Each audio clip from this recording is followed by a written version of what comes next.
Hello students, आज हम विज्ञान की वर्कशीट 37 के बारे में डिस्कस करेंगे। इसमें एक नया चैप्टर शुरू हो रहा है जिसका नाम है कार्बन एवं इसके यौगिक, चैप्टर 4। अब जो है इसमें हम कार्बन के बारे में पढ़ेंगे और कार्बन एक बहुत ही स्पेशल केस है। जितने भी हमने अभी तक तत्व पढ़े हैं जो कि धातु और धातु हैं, उसमें कार्बन एक बहुत ही स्पेशल केस है, इसीलिए इसका एक अलग सा चैप्टर बनाया गया है, कार्बन एवं इसके यौगिक। अब कार्बन क्यों स्पेशल है और क्यों हम इसके लिए एक अलग पूरा चैप्टर बनाया गया है, अभी हम समझते हैं धीरे धीरे। कार्बन जो है वो जीवन का तत्व है। कार्बन एक सर्वतोमुखी तत्व है। सर्वतोमुखी मतलब आप जहां पर भी देखो, चारों तरफ जितनी भी आपको चीजें दिखाई देंगी, उन सब में अगर कोई तत्व मौजूद है तो वो है कार्बन। हमारे शरीर में भी हम भी अगर कहीं से बने हुए हैं तो सबसे मुख्य तत्व उसमें क्या है? कार्बन। हम जो खाना खाते हैं उसमें भी सबसे ज्यादा क्या होता है? कार्बन। जितने भी आप वस्तुएं देख लो, अपने कपड़े ले लो, पुस्तकें देख लो, लकड़ियां देख लो, फर्नीचर देख लो, अपने पेजेस देख लो, तो चारों तरफ कार्बन की चीजें बनी हुई आपको दिखाई देंगी। अब अगर हम देखें कि कार्बन प्रकृति में मिलता कितना है, तो आप देखोगे कि कार्बन जो है प्रकृति में बहुत कम मात्रा में पाई जाती है, बहुत कम मात्रा में। कार्बन जो है भूपट्टी यानी कि जमीन में, हमारा जो पृथ्वी का ऊपरी स्थल है उसमें केवल 0.02% ही पाया जाता है और हवा में, वातावरण में 0.03% पाया जाता है। इतना कम कार्बन है, वो भी कार्बन डाइऑक्साइड के रूप में। इसके बावजूद जितने भी हम अपने आसपास चीजें देखते हैं वो सारे कार्बन के बने हैं। तो कार्बन में कुछ तो ऐसी खास प्रॉपर्टी है, कुछ तो ऐसे स्पेशल चीज है जिसकी वजह से वो इतनी सारी चीजें बना पा रहा है। कार्बन जो है वो एक अधातु है और इसका प्रतीक आपको पता है C है। इसके अलावा कार्बन की परमाणु संख्या जो है वो 6 है, 6। और उसका अगर इलेक्ट्रॉनिक विन्यास देखें तो K शेल में कितने आएंगे? 2 इलेक्ट्रॉन आएंगे और L शेल में कितने आएंगे? 4 आएंगे। तो अगर बाहरी उसके कक्ष में 4 इलेक्ट्रॉन है तो आपने पिछले चैप्टर में पढ़ा है आयोनिक आवन। आयोनिक आवन में हमने पढ़ा था कि उत्कृष्ट गैस, जो गैसें पूर्ण रूप से स्थिर होती है क्योंकि उनकी बाहरी कक्ष में जितने इलेक्ट्रॉन होने चाहिए वो ऑलरेडी प्रकृति ने उनको दे रखे हैं, इसलिए वो स्थिर है। सभी जो धातु और धातु के परमाणु हैं सभी उत्कृष्ट गैस के इलेक्ट्रॉनिक विन्यास पाने की कोशिश करते रहते हैं, इसीलिए वो इलेक्ट्रॉन बाहर से दान कर देते हैं या ले लेते हैं और इस तरह वो आयन बनाते हैं जिसको हमने धनायन और ऋणायन कहा था। और जो आवन बनता है उसको हम कहते थे आयोनिक आवन। अब अगर कार्बन देखें, कार्बन आपका एक प्रश्न भी पूछा गया है, कार्बन चतुसंयोजी क्यों है? यानी कि इसमें 4 बाहर जो इलेक्ट्रॉन्स है बाहरी कक्ष में, वो 4 उसकी संयोजकता जो है वो 4 क्यों है, उसकी वैलेंसी 4 क्यों है, ये प्रश्न पूछा गया है। तो आप देखिए कि कार्बन की परमाणु संख्या जो है वो 6 है और इसका इलेक्ट्रॉनिक विन्यास कितना होगा? K कक्ष में 2 इलेक्ट्रॉन आएंगे, L कक्ष में 4 इलेक्ट्रॉन आएगा, जो कि कुल मिला के 6 होता है। यानी कि इसके बाहरी कक्ष में कितने हैं? 4 इलेक्ट्रॉन है और उसे उत्कृष्ट गैस, अगर स्थिर गैस का विन्यास पाना है तो बाहरी कक्ष में उसके कितना होना चाहिए, 8 इलेक्ट्रॉन होने चाहिए।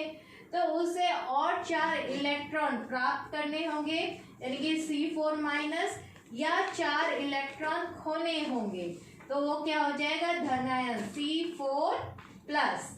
अतः क्योंकि उसके बाहरी कक्ष में 4 इलेक्ट्रॉन है जिसको वो खो सकता है या 4 इलेक्ट्रॉन और प्राप्त कर सकता है, इसलिए कार्बन एक चतुसंयोजी है। लेकिन अब प्रश्न आता है कि कार्बन उत्कृष्ट गैस कैसे प्राप्त करेगा, यानी कि और 4 इलेक्ट्रॉन पाएगा या 4 इलेक्ट्रॉन खो के इसके के शेल में, के कक्ष में 2 इलेक्ट्रॉन रह जाएंगे। वो इन दोनों में से कुछ भी नहीं करेगा, ना इलेक्ट्रॉन खोएगा ना किसी से इलेक्ट्रॉन लेगा। क्यों ऐसा नहीं होगा, क्योंकि अगर उसने 4 इलेक्ट्रॉन खो दिए तो बचेंगे कितने, 2 इलेक्ट्रॉन बचेंगे। और अगर आप कार्बन के नाभिक में देखोगे तो 6 प्रोटॉन है। प्रोटॉन में कौन सा साइन होता है, प्लस का साइन होता है, धन का साइन होता है, और 6 न्यूट्रॉन होता है। न्यूट्रॉन पे किसी तरह का कोई आवेश नहीं होता। तो इन 6 प्रोटॉनों ने 6 इलेक्ट्रॉन को कस के पकड़ा हुआ है। अगर ये 4 इलेक्ट्रॉन को हमें निकालना है तो उसके लिए बहुत अत्यधिक एनर्जी, ऊर्जा चाहिए, और कोई भी बाहरी परमाणु इतना ऊर्जा देकर इसके 4 इलेक्ट्रॉन नहीं ले पाएगा, इसलिए ये 4 इलेक्ट्रॉन नहीं खोएगा। अब है कि ठीक है, 4 इलेक्ट्रॉन खो नहीं सकता तो 4 इलेक्ट्रॉन और ले ले और अपना बाहरी कक्ष में 8 इलेक्ट्रॉन करके बाहरी कक्ष कंप्लीट कर ले। अब वो क्या करता है कि इसके 6 प्रोटॉन हैं और बाहर कक्ष में 4 इलेक्ट्रॉन है, तो इसने तो पकड़ के रखा है, लेकिन और अगर 4 हो जाएंगे तो 8 इलेक्ट्रॉन को धारण करके रखना कार्बन के 6 प्रोटॉन के लिए काफी कठिन होगा। इसलिए वो 4 और अत्यधिक इलेक्ट्रॉन किसी से ले भी नहीं सकता। तो अब क्या करें, ना वो इलेक्ट्रॉन ले सकता है ना दे सकता है। इसका मतलब एक जो है वो आयोनिक आबंध बनाने वाला, धनायन और ऋणायन बनाने का केस यहीं पर खत्म हो गया। और प्रकृति में कार्बन के यौगिक चारों तरफ बिखरे पड़े, तो वो बनाता कैसे है। तब एक नया कंसेप्ट आता है जिसको हम कहते हैं साझेदारी, इलेक्ट्रॉन की साझेदारी, इलेक्ट्रॉन की शेयरिंग। इलेक्ट्रॉन की शेयरिंग या इलेक्ट्रॉन की साझेदारी कर सहसंयोजी आबंध द्वारा सहसंयोजी यौगिक बनाना। अब ये कैसे होता है, इलेक्ट्रॉन की शेयरिंग या इलेक्ट्रॉन की साझेदारी कैसे होती है। कभी जैसे आपके पास, किसी एक के पास एक मोबाइल है, तो आप 2 बच्चे उस एक मोबाइल को शेयर कर लेते हो, या फिर एक बच्चे के पास, इस और अच्छा उदाहरण होगा कि एक बच्चे के पास साइंस की किताब है, एक बच्चे के पास मैथ्स की किताब है। तो आपने दूसरे बच्चे को मैथ्स की किताब दिखा दी और उसने आपको अपनी साइंस की किताब दिखा दी, तो दोनों ने किताबों को शेयर कर लिया। इसी तरह परमाणुओं में आपस में इलेक्ट्रॉन की शेयरिंग होती है और वो आपस में मिलकर अणु बनाते हैं, और अणु जो है आपस में मिलकर यौगिक बनाते हैं। अब इलेक्ट्रॉन की शेयरिंग कैसे होती है हम इसके बारे में पढ़ेंगे।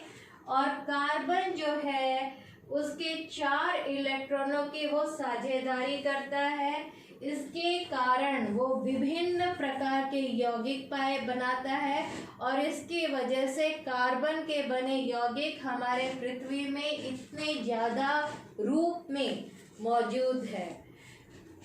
कार्बन के 2 समरूप भी पाए जाते हैं।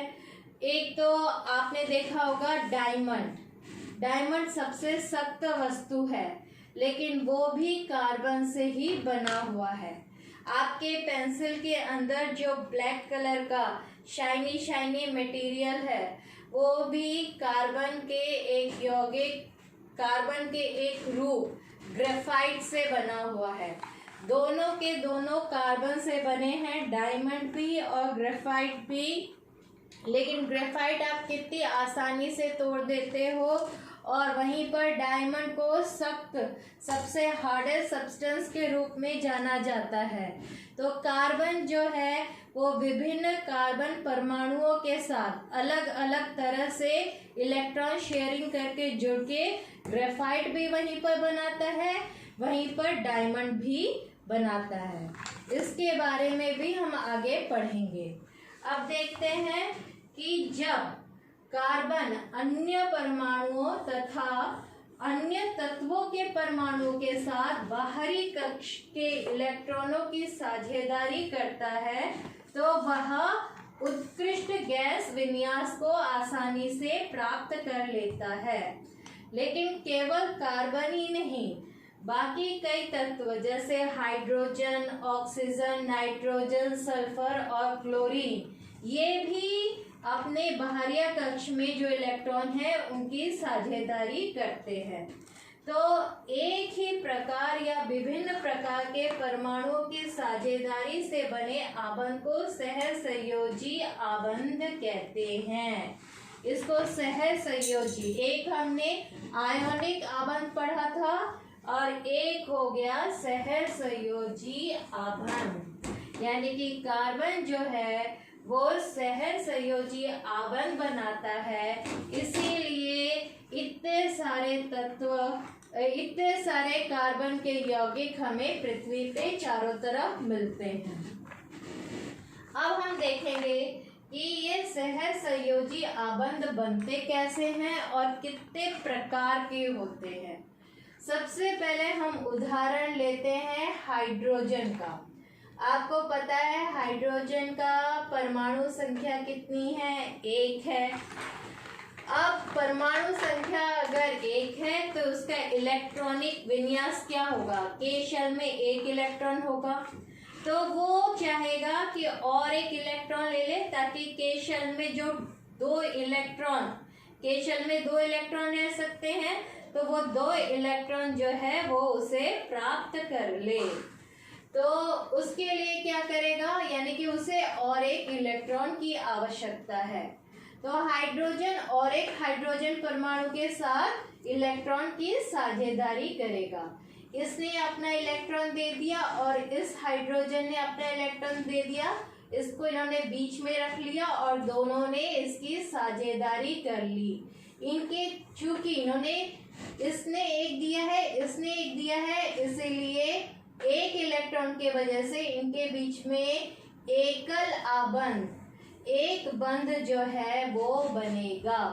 तो अब देखो इस हाइड्रोजन के भी बाहरी कक्ष में 2 इलेक्ट्रॉन हो गए और इस हाइड्रोजन के भी बाहरी कक्ष में 2 इलेक्ट्रॉन हो गए। अब ये दोनों स्टेबल हो गए H2, इन्होंने बनाया H2 और ये एक स्थिर अणु है। H2 एक स्थिर अणु है हाइड्रोजन का। अब देखते हैं O2 अणु, ये कैसे बनता है। ऑक्सीजन का परमाणु संख्या कितना है? 8। इसका इलेक्ट्रॉनिक विन्यास कितना होगा? K शेल में कितने हैं? 2 इलेक्ट्रॉन है और L शेल में कितने हैं? 6 इलेक्ट्रॉन है। अब बाहरी कक्ष में कितना होना चाहिए? L में 8 होने चाहिए, तभी ये स्टेबल होगा। तो इसको 2 इलेक्ट्रॉन चाहिए। अब ऑक्सीजन, हम 2 ऑक्सीजन लेंगे, पास पास पे रखेंगे। अब इसने अपने 2 इलेक्ट्रॉन शेयर किए, इसने अपने 2 इलेक्ट्रॉन शेयर किए। बाहरी कक्ष में ऑक्सीजन के 6 इलेक्ट्रॉन है और बाकी 4 ऐसे ही रहेंगे, तो बाकी 4 ऐसे ही रहे। इसने इसके साथ 2 इलेक्ट्रॉन शेयर किए और इसने इसके साथ 2 इलेक्ट्रॉन शेयर किए। तो फिर अब शेयरिंग के बाद, इसके बाद इसमें देखो इस परमाणु में भी 8 इलेक्ट्रॉन आ गए और इस परमाणु में भी 8 इलेक्ट्रॉन आ गए। क्योंकि इन्होंने, प्रत्येक परमाणु ने 2-2 इलेक्ट्रॉन शेयर किया है, दो दो इलेक्ट्रॉन की साझेदारी की है, इसीलिए इसमें जो आबंध बनेगा वो दोहरा आबंध बनेगा, जिसको डबल बॉन्ड भी कहते हैं। उसके बाद अगर हम देखें नाइट्रोजन अणु N2, नाइट्रोजन का परमाणु संख्या 7 है, तो इसका इलेक्ट्रॉनिक विन्यास होगा K में 2 इलेक्ट्रॉन, L में 5 इलेक्ट्रॉन। अब 5 इलेक्ट्रॉन है तो उसे और 3 इलेक्ट्रॉन्स की जरूरत है ताकि ये 8 इलेक्ट्रॉन हो जाए और इसका बाहरिया कक्ष पूरा हो जाए और वो एक स्टेबल उत्कृष्ट गैस का विन्यास प्राप्त कर ले। तो इसके लिए नाइट्रोजन के 2 इलेक्ट्रॉन तो ऐसे ही रहेगा और 3 इलेक्ट्रॉन वो और एक नाइट्रोजन परमाणु के साथ शेयर करेगा। तो यहाँ पर इसने 3 किए, इसने 3 किए, तो अब देखो इसके हो गए 6 7 8, इसके नाइट्रोजन के 8 हो गए, इसके भी 8 हो गए। और चूंकि प्रत्येक नाइट्रोजन परमाणु ने 3 इलेक्ट्रॉन शेयर किए हैं, इसीलिए यहाँ पर 3 आबंध बनेंगे, जिसको त्रिआबंध या ट्रिपल बॉन्डिंग भी कहते हैं। तो हमने देखा कि कैसे इलेक्ट्रॉन की साझेदारी होती है। सबसे पहले आपको परमाणु संख्या पता होना चाहिए।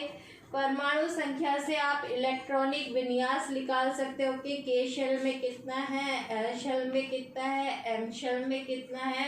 और K शेल में हमें पता है 2 इलेक्ट्रॉन्स रह सकते हैं, L में हमारे 8 रह सकते हैं, M में भी हमारे 8 रह सकते हैं, और 8 से कितना कम है उतने इलेक्ट्रॉन्स वो अन्य परमाणुओं के साथ साझेदारी करेगा। अब हम प्रश्न उत्तर पर आते हैं। पहले प्रश्न है कि कार्बन चतुसंयोजी क्यों है, तो इसका मैंने उत्तर यहाँ पर लिख दिया है।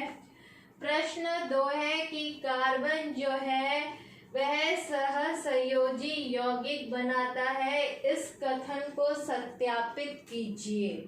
तो इसके लिए है कि कार्बन प्रकृति में बहुत अल्प मात्रा में पाया जाता है, किंतु इसके बावजूद जीवों और एवं हमारे उपयोग में आने वाली प्रत्येक वस्तु में जितने यौगिक पाए जाते हैं उसका मुख्य आधार कार्बन ही है। तो कार्बन जो है ये कथन बताता है कि कार्बन जो है वह सहसंयोजी यौगिक बनाता है। अब है कि सहसंयोजी यौगिक के 3 भौतिक गुण बताइए।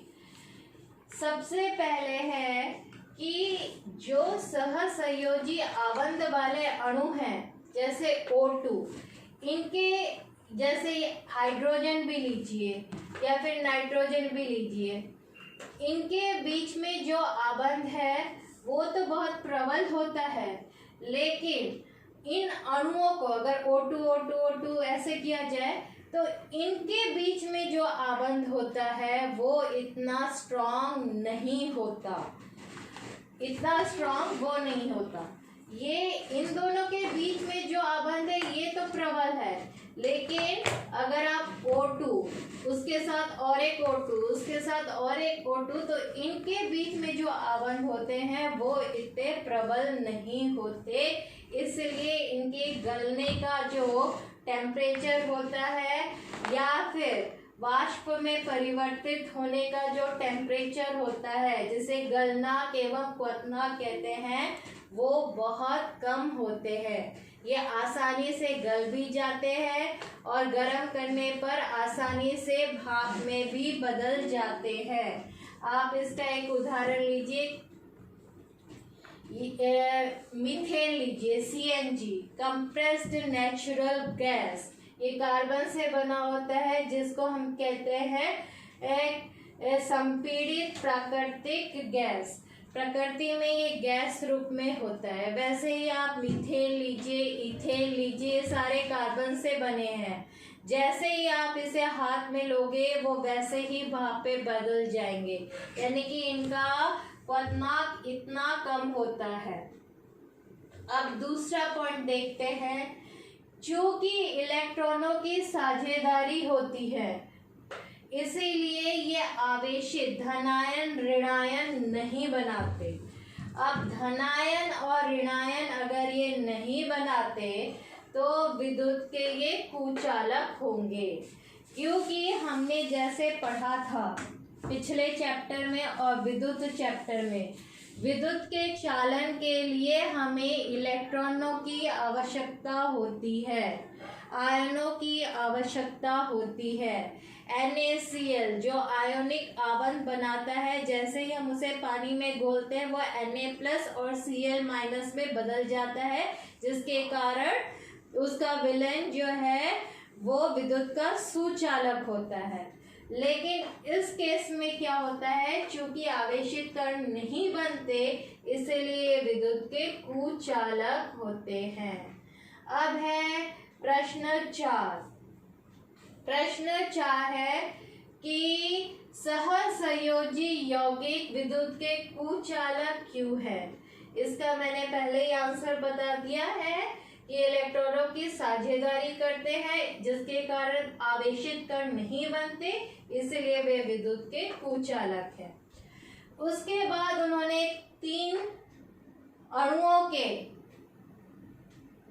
आपको ये बनाने के लिए कहा है, सहसंयोजी आबंध दिखाने के लिए कहा गया है जल अणु। जल अणु में हमें पता है फॉर्मूला है H2O। हाइड्रोजन में परमाणु संख्या 1 है, इलेक्ट्रॉनिक विन्यास भी उसका केशल में 1 होगा, यानी कि उसे और 1 इलेक्ट्रॉन पाना है ताकि उसका बाहरी कक्ष जो है वो 2 इलेक्ट्रॉन से पूर्ण हो जाए। ऑक्सीजन का परमाणु संख्या 8 है, तो उसका इलेक्ट्रॉनिक विन्यास 2 और 6 होगा। बाहरी कक्ष को देखिए 6, इसमें 2 इलेक्ट्रॉन और कम है, 8 इलेक्ट्रॉन होने चाहिए वो पाने के लिए। तो ये ऑक्सीजन क्या करेगा, 2 हाइड्रोजन के साथ अपने 2 इलेक्ट्रॉनों की साझेदारी करेगा। तो ऑक्सीजन का देखो 6 इलेक्ट्रॉन मैंने लिख रखे हैं और हाइड्रोजन का 1 इलेक्ट्रॉन, हाइड्रोजन का 1 इलेक्ट्रॉन, तो उनने साझेदारी की। अब देखो ऑक्सीजन में कितने हो गए, 1 2 3 4 5 6 7 8, और वहीं पर हाइड्रोजन का भी देखो, यहाँ पर 2 हो गए, हाइड्रोजन के भी यहाँ पर भी 2 हो गए। इन्होंने सबने 1 इलेक्ट्रॉन की साझेदारी की है, इसीलिए एकल आबंध इनके बीच में बना है। कार्बन डाइऑक्साइड का उदाहरण लीजिए CO2। कार्बन का आपको इलेक्ट्रॉनिक विन्यास पता है 2 4, इसे 4 इलेक्ट्रॉन और प्राप्त करने हैं। ऑक्सीजन का परमाणु संख्या 8 है, तो इलेक्ट्रॉनिक विन्यास 2 6 हो गए, इसे और 2 इलेक्ट्रॉन्स प्राप्त करने हैं। तो कार्बन जो है अपने 4 इलेक्ट्रॉन्स से 2 इलेक्ट्रॉन इस ऑक्सीजन के साथ शेयर करेगा और 2 इलेक्ट्रॉन्स इस ऑक्सीजन के साथ शेयर करेगा। तो ये इस तरह ऑक्सीजन भी अपने 2 इलेक्ट्रॉन्स की साझेदारी करेगा। तो कार्बन के यहाँ पर 8 इलेक्ट्रॉन्स हो गए और ऑक्सीजन के भी 8 हो गए। चूंकि दोनों 2 इलेक्ट्रॉन्स की साझेदारी कर रहे हैं, यहाँ पर दोहरा आबंध बन रहा है कार्बन और ऑक्सीजन के बीच में। अब तीसरा उदाहरण है मीथेन। मीथेन को कंप्रेस नेचुरल गैस या संपीड़ित प्राकृतिक गैस भी कहा जाता है, जो कि आजकल हमारे ऑटोस में, बसेस में CNG बस, CNG ऑटो, इसमें इस्तेमाल होता है। तो इसमें कार्बन का इलेक्ट्रॉनिक विन्यास हाइड्रोजन का 1 है, तो कार्बन जो है अपने 1 इलेक्ट्रॉन की साझेदारी करेगी हाइड्रोजन के साथ। इस तरह हाइड्रोजन के भी बाहरी कक्ष में 2 इलेक्ट्रॉन हो गए और कार्बन के भी बाहरी कक्ष में 8 इलेक्ट्रॉन हो जाएंगे। क्योंकि ये 1 इलेक्ट्रॉन शेयर करें तो यहाँ पर एकल आबंध बनेगा। तो ये थी आज की वर्कशीट। नेक्स्ट वर्कशीट में हम और आगे इसके बारे में पढ़ेंगे। Thank you.